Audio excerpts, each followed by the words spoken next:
Well, hello, my name's Adrian Gilbert, and I'd like to welcome you back to the Invisible College and the series that I've been putting together on the Book of Revelation.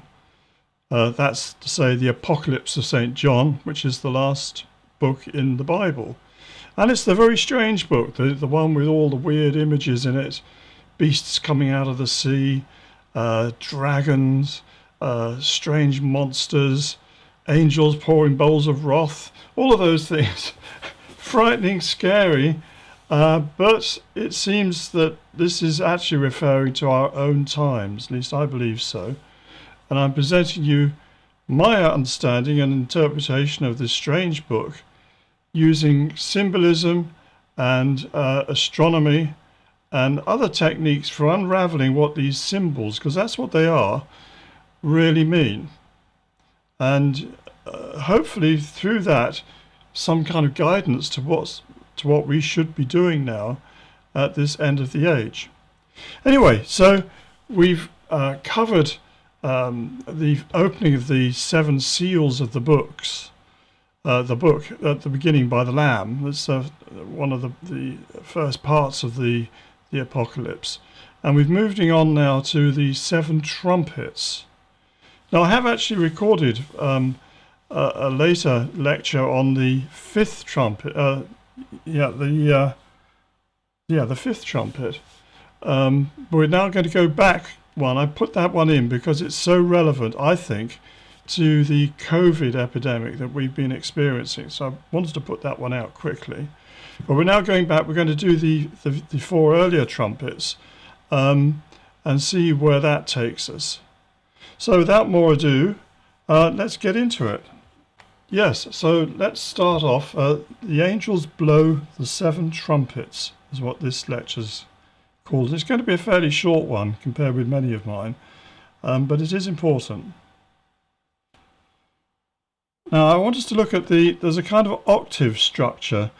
And in one of the earlier lectures I was telling you about Gurdjieff and the idea of the law of seven, the way that things progress through seven stages and then repeat at a higher octave on the eighth, just as on a piano, you know. You start at middle C and you go do, re, mi, fa, sol, la, ti, do.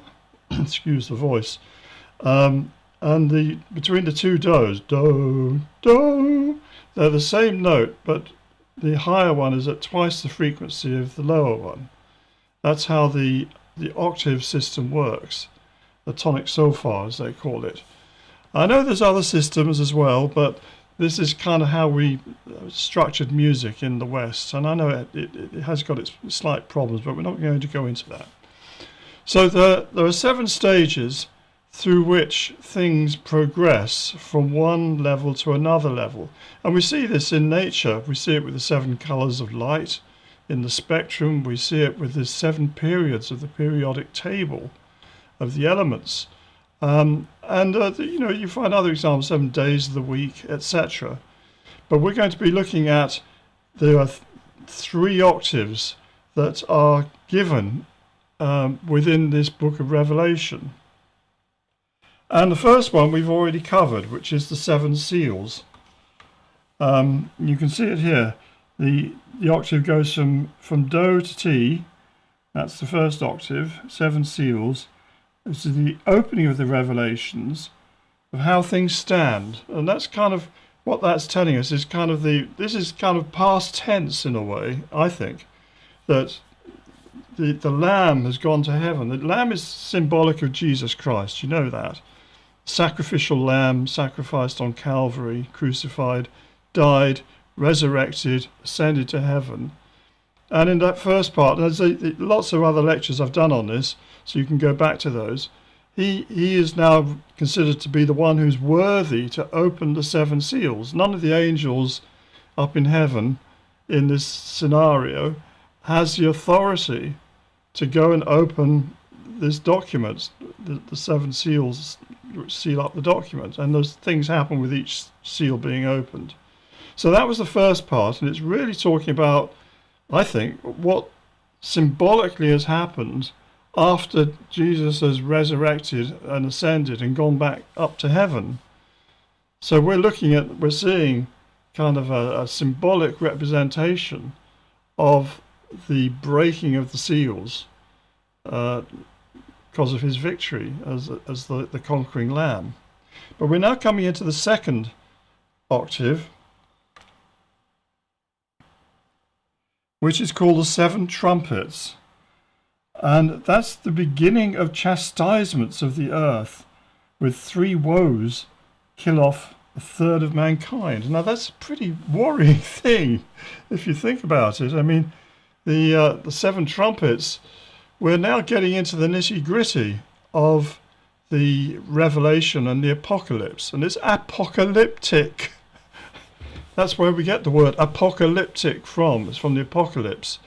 And there's some pretty nasty things that happen on the earth. And we know that if you believe your Bible, and I guess probably a lot of people don't these days, they think it's just a make-believe book written by people who want fairy tales and not up to having proper science. I understand that viewpoint. But on the other hand, if you look at it the other way, this is a historical document. And whether you want to believe it or not, this is what people wrote about of their history. They talked about going out in the deserts, and the Red Sea parting, and they were able to get across. They talk about the manna from heaven that fed them while they're in the desert. They talk about this pillar of fire that was leading them along the way. They talk about the Ark of the Covenant. I mean, that's a favorite subject, isn't it? About how this box, which they put the Ten Commandments in and one or two other things, had this extraordinary power that it would strike down the enemies of the Israelites when they're going and conquering Canaan. You might say, well, this is all make-believe, it's just nonsense, Adrian, don't take any notice of it. There's nothing true in this. We're just intelligent apes who've crawled up the tree of evolution, and somehow we've got here, we've got brains, we think up these crazy stories to amuse ourselves and give ourselves some comfort that after we die there's nothing left of us. I mean, that's the modern viewpoint, isn't it? The Bible viewpoint is quite different, which says that the human race was planted on earth, that we wear these bodies for a period of time, and when we die, we're judged, and it's determined whether we go up to heaven or we go down to the other place. I would add to that I do believe that we reincarnate many times. I don't believe it's a one-off event, life. I mean, my attitude, now you might not agree with this, I mean, particularly if you've been brought up in a very kind of orthodox Christian way, my attitude is if a soul can come into a body once, in its mother's womb, why shouldn't it be able to do that many times? And it's unfair to think that souls, some are just given everything that's going to give them a golden path all the way up to heaven, and others are given such a difficult life that the chances of them making that transition are infinitesimally small. It makes more sense to me that we have many different, and it's like playing bridge, you don't just play one hand, you play a number of hands to make a rubber, and you play a number of rubbers to make a game. And some hands that you're given, you've got great court cards, you're doing really well, easy to win tricks, win that hand. Other times you're given a really lousy hand, and to even get a few tricks is actually quite smart and to be rewarded. And so there's a whole learning system. Maybe one life you're a beggar, another life you're a courtier. That seems to me a much fairer way of seeing what goes on the earth and the chance of learning. This is really kind of like a school as I see it. learning the lessons of life, learning the lessons of what it is to be human, and you need different situations to understand that. You need to go through a whole number of different lives, not all of them handed to you on a golden platter. Some of them difficult, some easier. But you get a rounded view then, and you become an old soul, as they would call it, who's learnt the lessons and is therefore ready to graduate to the next level. But anyway, here we're faced with this situation of chastisements that are said to be coming. And I'm just going to give you a little sneak preview of what comes after this. The third octave is the 7 bowls of wrath, the wrath of God, which is God's final punishments poured out on the earth.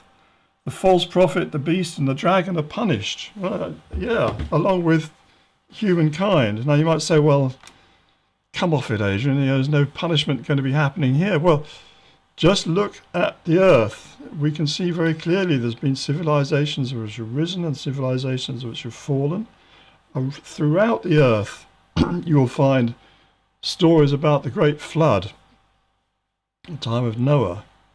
And actually, if you read your Bible itself, in chapter 24 of the Matthew Gospel, Jesus himself gives us an apocalyptic view of what's going to happen at the end of the age, which is where we are now. And I've explained all that in earlier lectures, why I think this is the end of the age. It's all to do with the movement of star constellations, particularly the movement of the stargates, as I call them.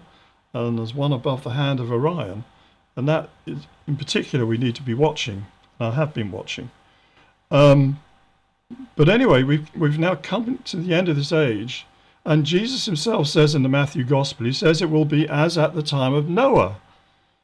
People are living their lives normally. They're doing what they do normally. Good and bad and ugly, they're just living normally. And then suddenly it comes upon them. Just as in the time of Noah when there's the flood. Everyone is washed away except for Noah, who thought ahead and built himself a boat. We need to be building boats. Not necessarily physical boats, but spiritual boats that are preparing and can save us through this time of travail, which is what the Revelation says is coming. So there we have it, that we'll be going into the 7 bowls of wrath in due course. But at the moment we're in that middle lot, the 7 trumpets, which is like a sort of opening salvo, one way to put it, before we get into the real nitty-gritty, mark of the beast and all of that. So, normally speaking, we think of trumpets as giving fanfares. These are introductory announcements to draw attention to some special event that needs attention, e.g. the arrival of someone important. However, in the Bible, trumpets are also used as a form of weapon, or rather as an invocation for some supernatural event to occur. Now, I want you to understand this, that we have fanfares, when the Queen's coming in for some big event in Westminster Abbey, they're blowing the trumpets, great fanfare. There's that famous classical piece, I forget who composed it, was it Parry or someone, that Fanfare for the Common Man. You must have heard that. It's a great piece of music. This idea of the fanfare, which wakes everyone up. They've all been chatting to their neighbour in the bench, and suddenly, it's about to start. Better get in, attend. That's kind of one aspect of how these trumpets are used and what they're for. That's why we have heralds. The people who carry the trumpet. Usually they are dressed in the royal costume. Maybe if they're British, they'll be wearing the royal coat of arms. As a what would you call it? A gilet. I think the Americans would call it a vest. They're wearing this thing with the coat of arms of the sovereign to show the sovereign's people. And they would come up there with their trumpets. Heralds are people who bring messages, bring announcements. and so that they're bringing a royal edict maybe. But that's not necessarily how it's being used in this scenario. It's partly that, but it's maybe something else as well. Now I want to take you back to the Battle of Jericho. And the Israelites walked round outside the city wall every day for 6 days. And they were told to bring with them the Ark of the Covenant, while 7 priests carried trumpets. So to put you in perspective, this is at the end of the Exodus, when the Israelites, now led by Joshua, Moses doesn't get into the promised land. He died on, just looking up from a mountaintop in what's now Jordan, looking across to see the promised land, but he wasn't allowed to go there. Anyway, so they're coming in, and this city of Jericho is situated down on the Dead Sea, just next to it, just up from it, on in the Jordan Valley, and it's a very fertile valley. I've been there actually, and I've been to Jericho. In fact, when I was there, it was I think it was midsummer, about the 30th of June, and the temperature there was 48 degrees in the shade. That's centigrade. Which I think, we're talking probably about 120 or something. I don't know, I haven't worked it out in Fahrenheit, but 48 degrees centigrade. And it was just unbelievably hot.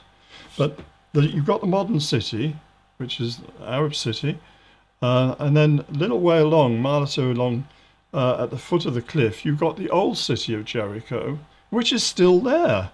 The remnants of the ramparts are still there. They've been excavated.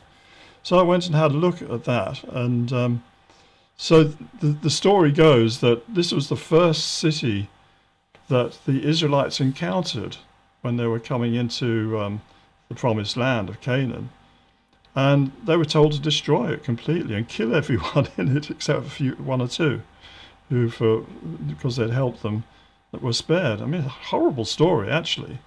But anyway, they're told to march round the city 7 times, carrying the Ark of the Covenant and carrying their trumpets.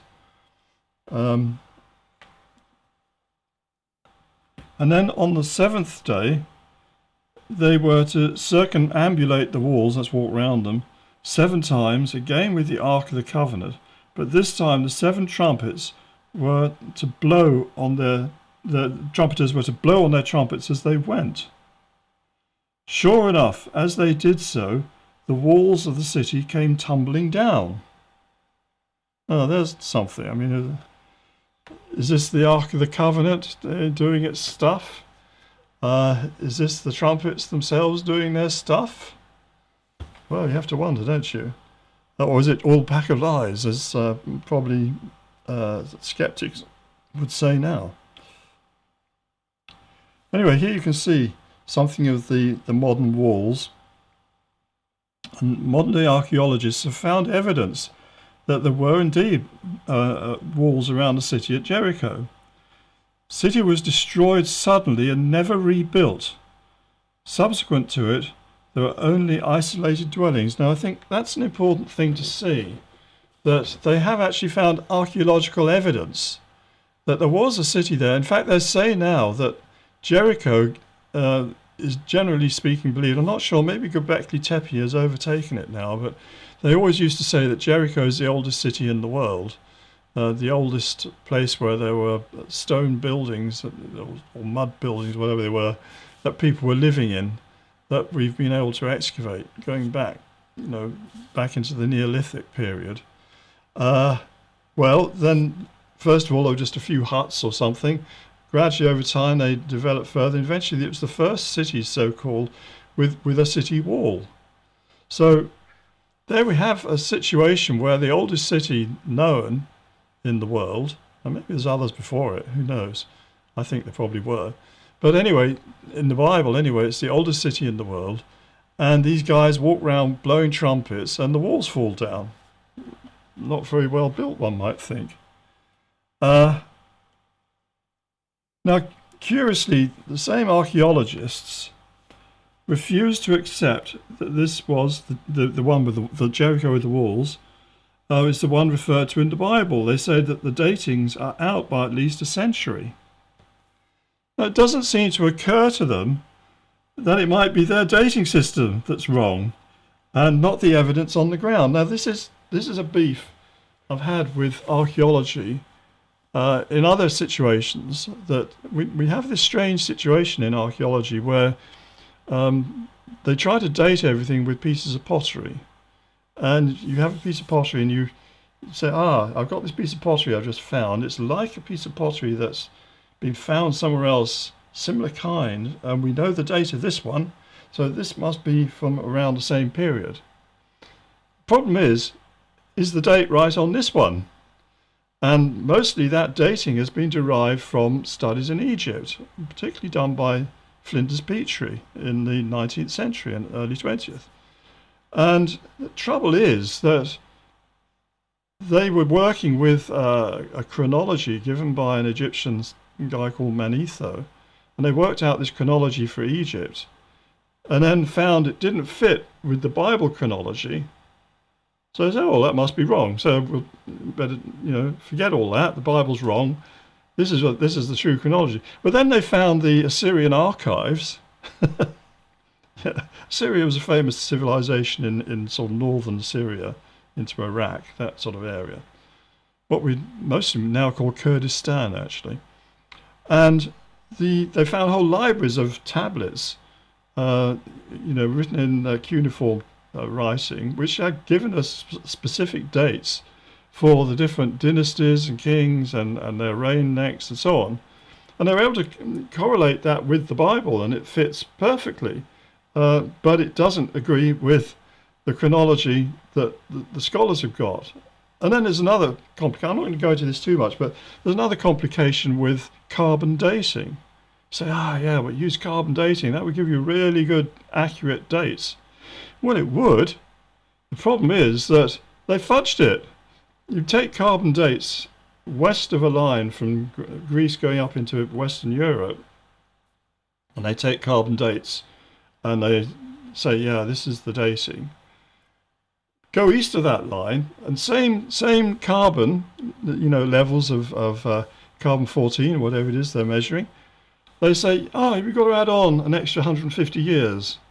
So it's this curious thing where they've messed up the dating, and it's caused what's called the Dark Age, Bronze Age, and the whole, it's a complete mess. The dating system is a complete mess.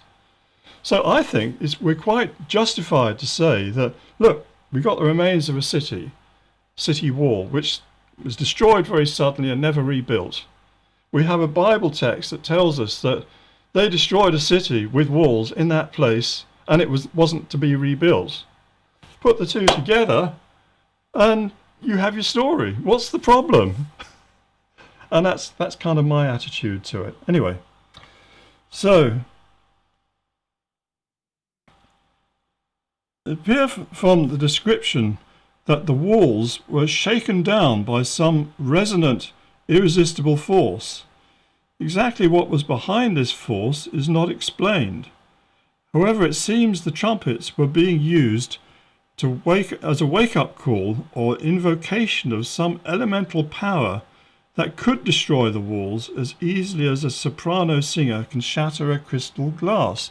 Now, you've all seen pictures of that. You get a soprano with a voice, clear, strong voice, the high note, whatever. That was pretty good, wasn't it?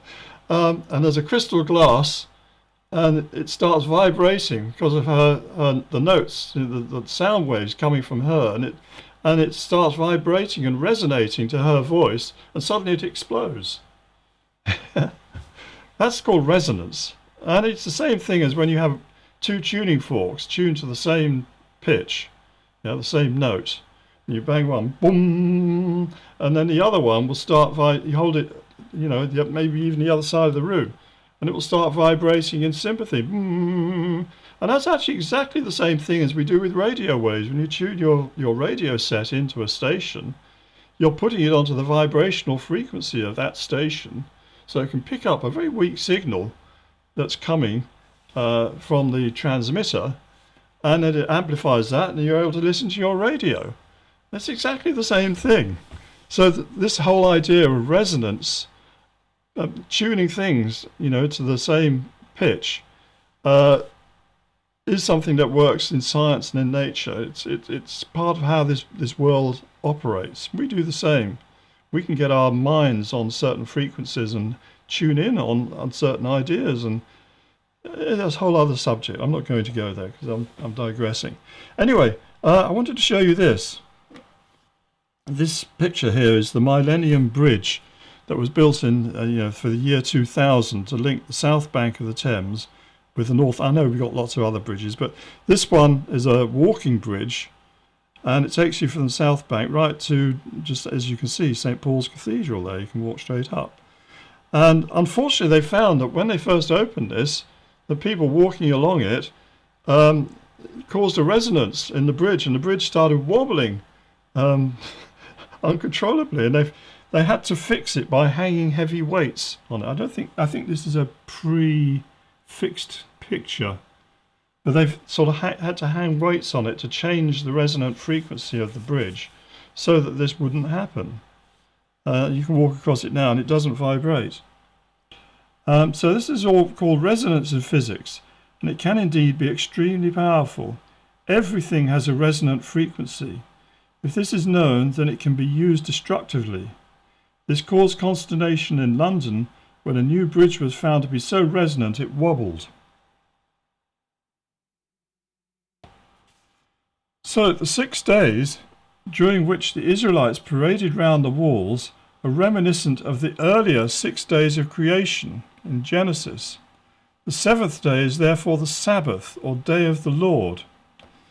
Having fulfilled the terms of the covenant, i.e. obeyed a direct instruction to parade around the walls, on the 7th day God himself was moved to shake down the walls. That, I believe, is how this event is to be interpreted. Now, I know that sounds ridiculous, but there are powers in nature bigger than mankind. Whether, what causes an earthquake, what causes a shaking in the air, what caused fire and brimstone to fall on Sodom and Gomorrah, which actually are not that far from Jericho. I'll leave it to your own interpretation, but we're not living in an empty universe. We're living in a universe where there are powers greater than us. And you believe that if you're a Christian, or any other religion, come to that. It's only people who are materialists who think that we're the cock of the roost, and whatever nothing can stand above us. Man is the crown of creation. Man is the measure of all things. All these kind of boastful phrases that come out from the Renaissance, actually. Sometimes we get woken up. Things happen. Whether it's a flying saucer that you can't see and it's shining a beam weapon down at Jericho and boom, boom, boom, whole the walls all fall down, or whether it's an earthquake, that's been prompted. I don't know, but this is what the Bible tells us. It tells us that the walls fell down and the Israelites were able to go in and kill everyone, which is not a wonderful recommendation, is it? Well, they were told to do that as well. So the Bible's a tough book when it wants to be, and we find the book of Revelation is no different, actually. It's got it in for us. So we better be careful and learn the lessons and understand what it's saying, because, our lives might depend on it, not to mention our eternity. Anyway, there is a connection here with something called Rosh Hashanah, or the Feast of Trumpets. And this is a Jewish feast which is celebrated even today, that marks the start of the Jewish New Year. It normally takes place at the first full moon after the autumn equinox. Rosh Hashanah is a 10-day period of reflection and repentance. It is a time for renewal of the spiritual contract between God and Israel. At least that's what I've read. I'm not Jewish, so if you are Jewish yourself, correct me if I've got this wrong. But anyway, there's this idea that you start the new year, and for Jews, the new year starts at the autumn equinox, or the first new moon after the autumn equinox, which actually corresponds pretty much with the Christian festival, or at least Catholic festival, I don't know about other churches, but Catholic festival of Michaelmas, St. Michael's Day, which is the 29th of September. So that's a week after the autumn equinox. And that also corresponds pretty much with Rosh Hashanah. And St. Michael is actually a major angel in executing the judgments of God in the Christian Catholic tradition, which actually it also goes back to ancient Persia and to Zoroastrianism, but that's kind of lost in the depths of time. That Michael is Mikhir in Persian, and the archangel Mikhir tests using fire. That's why Daniel was put in the fiery furnace. That was a test, because it was a Persian king who did that. Told, put him in the furnace, and then Daniel doesn't get burned, and he comes out. Or was it it's his friends? I think were in there. They come out unscathed, and he says, "Oh wow, your God is the real one, and we must all give worship to him, etc." Book of Daniel in the Bible. So this whole idea of testing and repentance and sort of waking up again and saying, "I'm sorry. Please forgive me, I've sinned," for 10 days and reflecting upon what we've done. That's a pretty good idea, isn't it, really? After the excess of the summer, you've come out of summer, you're now in autumn, fall you would call it in the US, and, getting ready, to come through the harvest, and you would have Thanksgiving. We sort of have a bit of that in Britain, but it's not like you do. And then you've got Christmas coming up, and so on. So this Rosh Hashanah for the Jews is a major festival, but it's instead of being one where you go out and get drunk and merry and have fun, it's one where you think about the deeper things of life and you repent and atone for what you've done wrong the previous year, because this is New Year for them. In addition, in the Bible, trumpets are blown as heralding great events, such as the coronation of a new king. They are also prophesied to blow on the return of Jesus as the Messiah. Yeah, in the Bible, that is. So what about the 7 angels blowing trumpets in the Revelation? What does this mean? Again, these imply anticipatory events leading up to the outpouring of God's wrath upon the earth. Remember, I was saying about, we're going to be coming up in later talks about the 7 bowls of wrath. Yeah, this is punishment. This is big stuff. If you think it's bad enough with people chastising us, for climate change and saying, that your industry is so dirty, you're ruining the earth, etc. That's nothing to what we're going to experience in the apocalypse, when mankind is going to have to face consequences of what we've done over thousands of years. That's what it says there, anyway.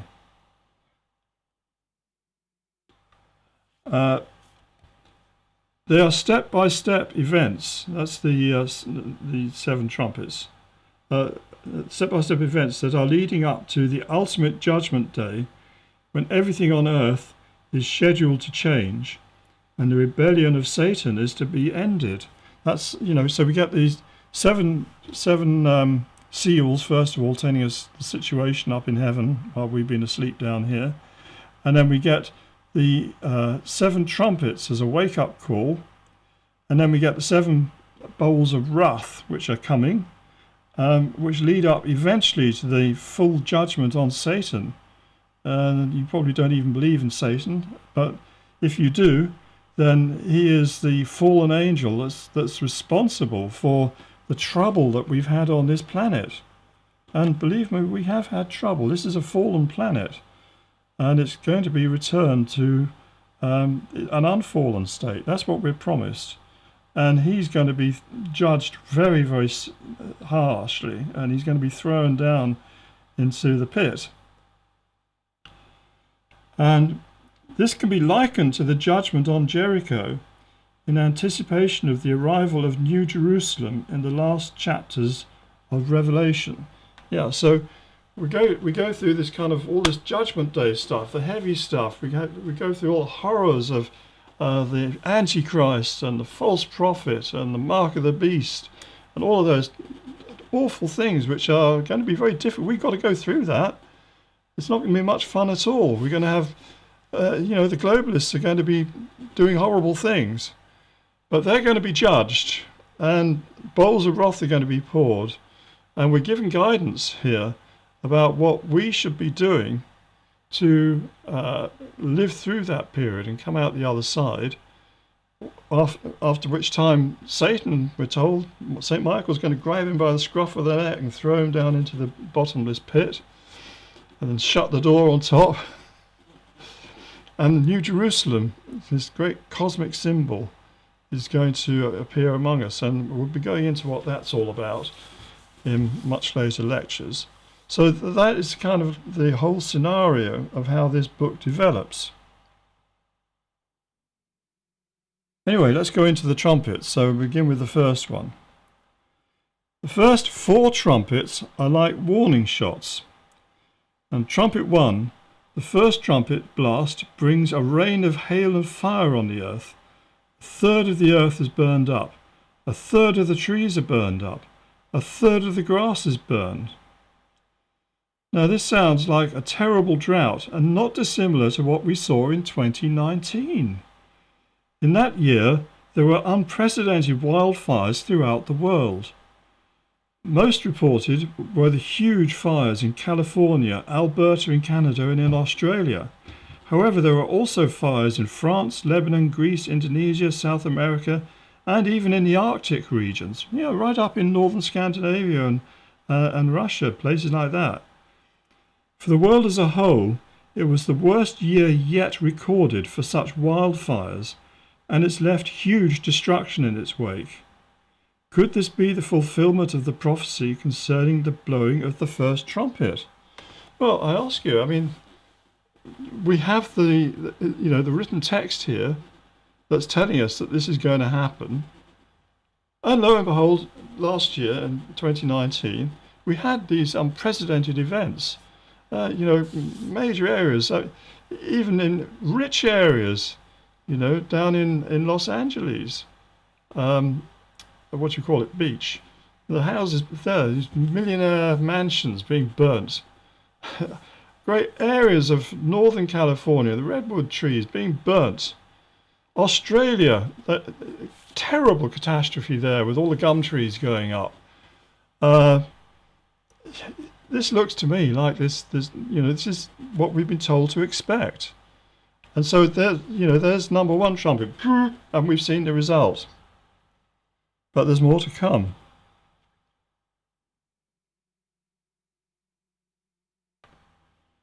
Trumpet 2. A second angel blew his trumpet, and something like a great mountain burning with fire was thrown into the sea. A third of the creatures in the sea died, and a third of the ships were destroyed. And this sounds like an island or coastland volcanic eruption. This actually happened to the island of Montserrat in 1995, and large parts of the island remain uninhabitable to this day. I'm not saying that Montserrat is what's being talked about here, but these events do happen. A larger and far more devastating explosion was the eruption of the Krakatoa volcano in Indonesia in 1883. It's a huge explosion estimated as the equivalent of 200 megatons of TNT. It's 10,000 times or more as powerful as the bomb which destroyed Hiroshima in 1945. 10,000 times, 10,000 Hiroshimas. And Krakatoa and its neighbouring island volcanoes remain dangerous and could explode again at any time. On the other side of the world, Iceland, this spectacular island, stands at the northern edge of the Atlantic Ridge, where two tectonic plates are pulling away from one another. As a consequence, new land is constantly being born here, and it is home to numerous active volcanoes. Volcanic eruptions at Iceland are quite frequent, and sometimes result in the creation of entirely new islands. These eruptions are hugely dangerous to shipping, and will of course kill many fish in the vicinity. Large eruptions at Iceland have in the past caused the sky to darken over northern Europe, leading to famine. Could a future eruption in Iceland be what the prophecy is alluding to?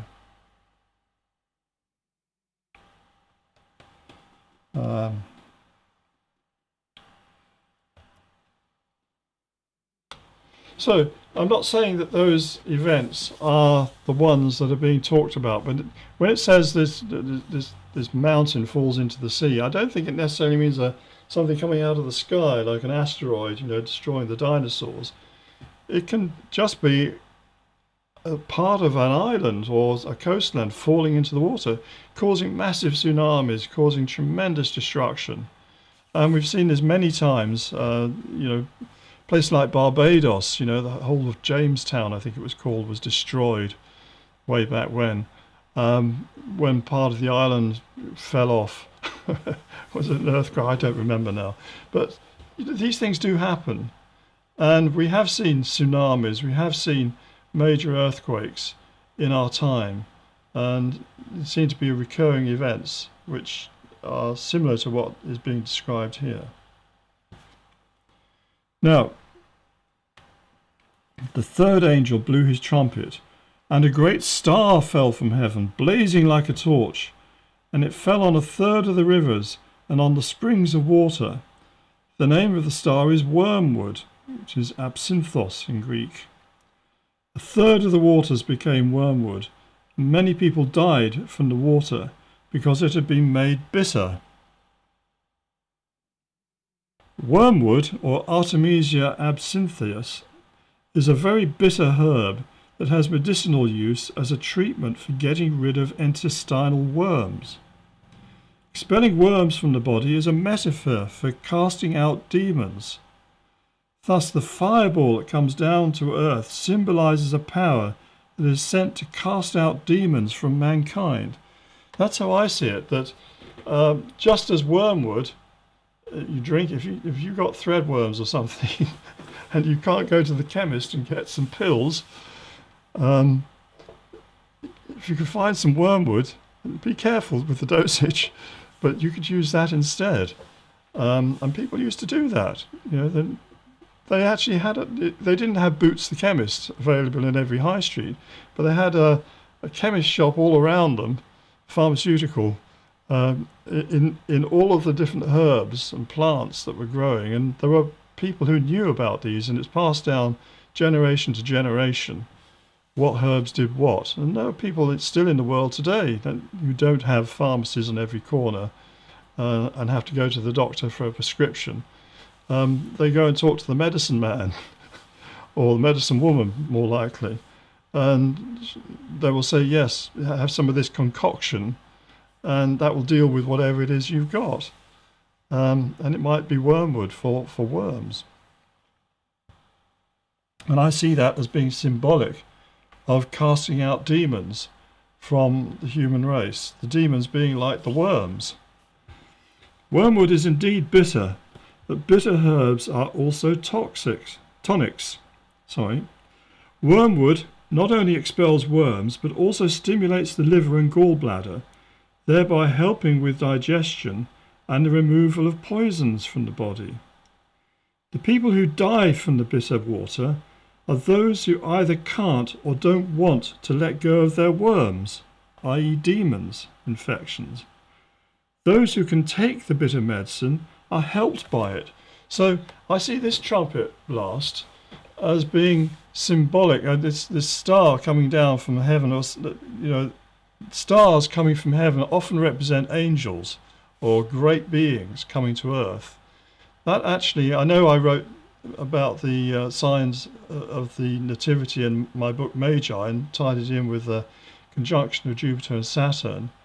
But on further reflection, while that still applies, I think there was also this idea of this fireball, this light, ball of light that they were following, that hung over the stable. It's rather like people see these balls of light where crop circles form. And I know you don't believe in crop circles. I know you know people who've made crop circles, yeah. But when I look at crop circles and I look at the drawings of them and I look at the photographs of them, and the fantastic photographs, I can't see how anyone could make those. I'm sorry. Yeah, you could rough out a quick circle or two, but getting it all to fold together and so it produces a face, producing all those amazing patterns without doing it mistakes. No, there's something else going on there. And people have said, who've been in the vicinity and seen these fireballs, or not fire, but plasma balls, or whatever they are, angelic balls of light floating above them, and then next morning there's a crop circle there. Well, I'll leave that with you, but I think that's what we're talking about here is some angelic force or presence coming in that's going to cast out the demons. And those who don't want to let go of the demons, who want to stay, I'm cock of the heap, there's no such thing as God, there's no angels, there's nothing else except human intelligence, and like Richard Dawkins, I don't believe in any metaphysical nonsense. Live your life, have fun while you can, because when you die, you go in the ground and that's it. Yeah? Well, I'm sorry. The whole of history tells us something else, and so do many people who've had out-of-body experiences, including me, and people who've had near-death experiences will tell you that there is another world. Don't want to listen to them? That's fine. You get the consequences. But this is a warning, and it's saying that there is going to be this exorcism happening, and embrace it, because it's in our favour. Drink the wormwood, and it will expel the worms. Now, we have the fourth angel blew his trumpet, and a third of the sun was struck, and a third of the moon, and a third of the stars, so that a third of their light might be darkened, and a third of the day might be kept from shining, and likewise a third of the night. Oh, that's a pretty strange kind of prophecy, isn't it? How do you strike a third of the sun, a third of the moon, a third of the stars? Well, let's go on a bit. This sounds very like a cosmic winter. These conditions happen when there's also much dust in the sky, so much dust in the sky it blocks out sunlight. When that happens, it can cause vegetation to fail, including food crops. This happened in the 6th century and was recorded in Welsh annals. Crops failed for 7 years between AD 535 to 542, and the result was a major famine. Now, I haven't just invented those dates. They've been measured from counting tree rings. They can measure quite far back, I think back to about 2,500 BC. Using tree rings. Obviously, you're looking at the older dates, you're looking at dead trees that are possibly even fossilized, but they can work out the sequence of rings, good, bad, good, going back, and they can work out exactly when a piece of wood stopped growing. In other words, if the tree died or it was cut down and used for building or something, they can work it out exactly to the year if they have samples that can give them the tree ring dating. And they found that there was this 7-year period between 535 and 542 when the trees stopped growing.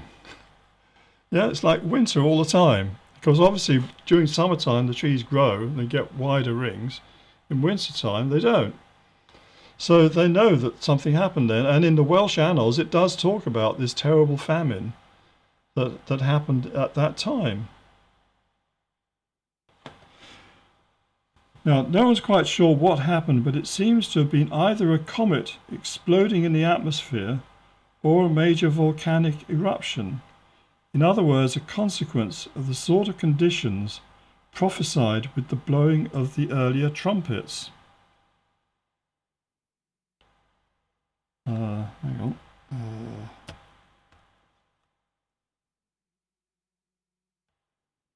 on. I just wanted to say a couple more words about this.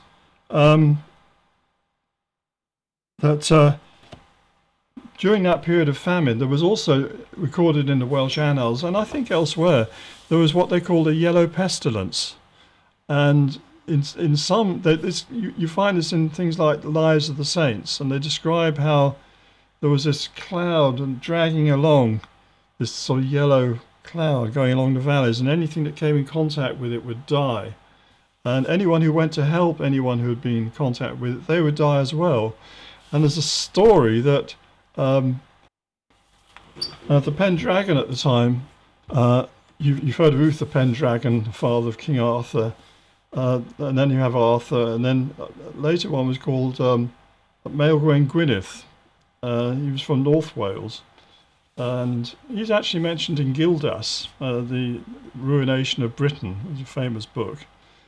Anyway, the story goes that he was around at the time of this yellow plague, and he went and hid in a church, in a chapel, but he made the mistake of peering through the keyhole, and the yellow pestilence came in and got in through the eye, and he died from it. It reminds me very much, this coronavirus. We're all hiding in our houses, keep the corona away, I'll wear my mask. Oh, don't go outside, and I'll keep my distance. I don't want your nasty germs. And it's all floating around, going to get you. It's kind of like that, isn't it? Well, it didn't do Maelgwn Gwynedd any good.